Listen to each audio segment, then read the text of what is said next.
Hoy vamos a hablar del análisis estructural, su técnica básica. Usaremos esta pieza de Joan Miró y vamos a ver cómo el movimiento de los ojos hacia izquierda y derecha, arriba y abajo, va a hacer que el cerebro divida el espacio. Y cómo al dividir, por ejemplo, arriba de abajo, queda un borde, una línea que podemos representar de esta manera. También, obviamente, se puede dividir el espacio en sus lados izquierdo y derecho, como podemos ver aquí. Y notamos que aquí también, pues se forma una línea. No es que nadie haya dibujado una línea o que el cerebro imagine una línea, pero está ese borde y lo podemos representar con esta línea. Así entonces, los movimientos oculares de arriba abajo, izquierda y derecha, hacen que el cerebro divida nuestro campo perceptual en estos 4 sectores o cuadrantes, que son las subdivisiones esenciales del campo perceptual, y las líneas que los dividen forman esta cruz, que es el principio de lo que llamamos el esqueleto estructural. Además de los movimientos arriba y abajo, también tenemos movimientos muy rápidos que los ojos hacen en diagonal. Y estos movimientos rápidos van a producir estas otras 2 líneas que vamos a agregar al esqueleto estructural, líneas que normalmente el cerebro interpreta como dinámicas fuertes, como cuestiones muy, muy, muy dinámicas, ¿no? Y entonces ya tenemos ahora sí el esqueleto estructural básico. Hay que recordar que así como podemos dividir el total en 4 cuadrantes con su cruz y su X, cada cuadrante a su vez puede subdividirse también con una cruz y una X. Y cada cuarto de cada cuadrante puede dividirse también con una cruz y una X, y así hasta el infinito, en porciones cada vez más pequeñas. La misma estructura del todo se repite en la parte, y la estructura de la parte se repite en la parte de la parte. No siempre trazamos todos estos elementos del esqueleto estructural porque normalmente no hacen falta, basta con la cruz y la X, con el esqueleto básico, pero vamos a trazar algunas líneas adicionales cuando queramos entender cómo está colocada una figura en uno de los cuadrantes. Ahora bien, así como el cerebro asume un esqueleto estructural para el campo perceptual, también lo asume para las figuras, ya que en la experiencia que tenemos, todas las cosas materiales tienen un centro de gravedad, un centro de masa en el cual se equilibran las cosas. Y toda vez que tienen un centro, pues obviamente eso implica que tendrán una parte de arriba, abajo, izquierda y derecha también. Ahora bien, las cosas que acomodamos en un campo perceptual pueden verse estables como esta figura, y eso es porque están en el centro del campo perceptual. Esta figura no está centrada en el campo, pero está centrada en uno de sus cuartos y por eso también parece estable. Notemos que no importa en cuál de los 4 centros esté la figura, se va a ver como algo estable y se va a interpretar como algo que no piensa moverse, que se va a quedar ahí por mucho tiempo. Por otra parte, esta figura podría parecer estable, pero al mismo tiempo es muy creíble que pueda subir o bajar. Porque está sobre la línea vertical, no nos imaginemos que se mueva en otro sentido.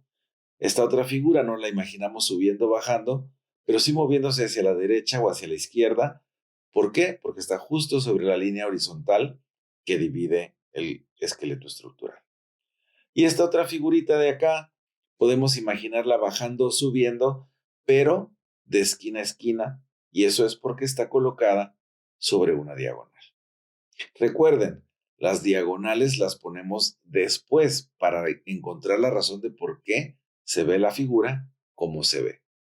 Pero las líneas no son la causa de que la figura se vea así. Esta figura de por sí va a parecer que se puede mover sobre el eje horizontal, no importa si nunca trazamos la línea. Otra fuente de dinámicas perceptuales en una composición es la ambigüedad. Esta figura está casi pegada al centro, pero no está pegada al centro, Y el cerebro eso le parece una situación que no puede durar. Y se imagina que en algún punto va a quedar así, bien centrada entre la mitad del cuadro y la mitad de la mitad izquierda. Aquí tenemos otra figura que está con su borde por encima de la línea horizontal, pero el centro no quedó justo en la línea horizontal. El cerebro espera que en algún momento la figura se mueva y su centro quede justo sobre la figura horizontal. Y acá tenemos otra forma de ambigüedad. La figura casi toca el borde de la imagen, pero no lo toca y el cerebro espera que se separe un poco porque o bien toca el borde o bien está separada, pero al cerebro no le parece permanente una situación de ambigüedad. Ahora, desde la perspectiva de las figuras, su centro es muy importante porque la figura, el cerebro asume que quiere tener su centro sobre el centro de la composición o sobre alguno de los otros elementos estructurales. Entonces, siempre que el centro de la figura no coincida con el esqueleto, va a parecer que no está en su posición permanente, sino que quiere moverse, digamos, entre comillas, para que su centro quede justo sobre un elemento del esqueleto estructural. Pero mucho ojo, los bordes van a limitar a los centros. El centro quiere llegar sobre la línea, pero como su borde no estaba por encima de la línea, ahora actúa como un freno. Siempre que los bordes no tocan el elemento estructural, van a limitar hasta dónde puede percibirse la dinámica visual. Entonces vamos a imaginar que el objeto se mueva, pero solamente hasta ahí.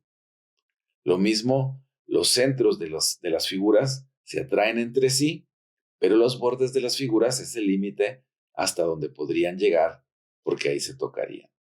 Y cuando hay ambigüedad entre dos bordes, otra vez el cerebro va a querer clarificar la situación separando estas figuras.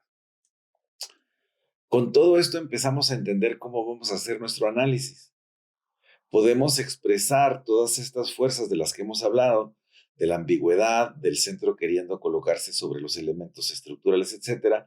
Podemos representarlas con estas flechitas blancas como vectores de fuerzas, como si se tratara de fuerzas físicas reales.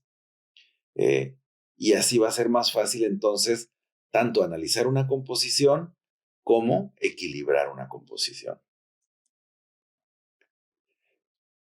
Cuando queremos tener una buena composición, necesitamos que todas las fuerzas sumen cero.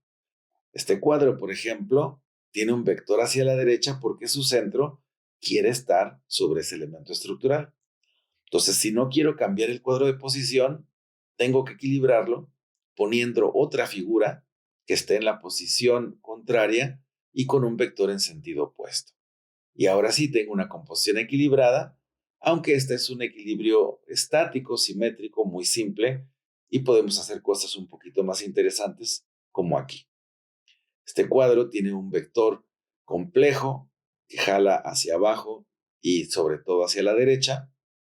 Y si yo no lo quiero cambiar de lugar en la composición, puedo usar otro elemento que jale hacia el lado izquierdo, hacia el lado contrario. Sin embargo, aún me falta equilibrar la fuerza del cuadrado hacia abajo y por eso necesito un tercer elemento en este caso que jale hacia arriba y así acabo de equilibrar todas las fuerzas.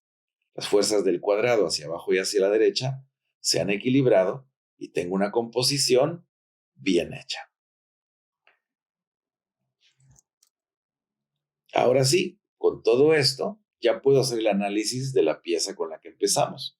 Ubico las figuras, ubico su estructura, trazo el esqueleto básico estructural, luego trazo las líneas adicionales que me permitan ubicar perfectamente las relaciones de las figuras y ya con eso puedo yo señalar los vectores hacia dónde, digamos, jalan entre comillas cada figura y cuál es la dinámica general del cuadro.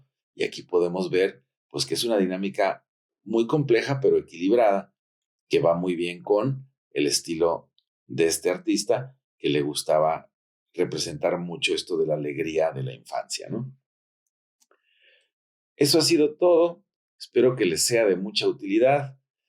Para más información de estos temas, como de costumbre, pueden contactar a la Escuela Superior de Artes Visuales en Tijuana. Ahí está la liga. Y como siempre, pues nos vemos en la próxima.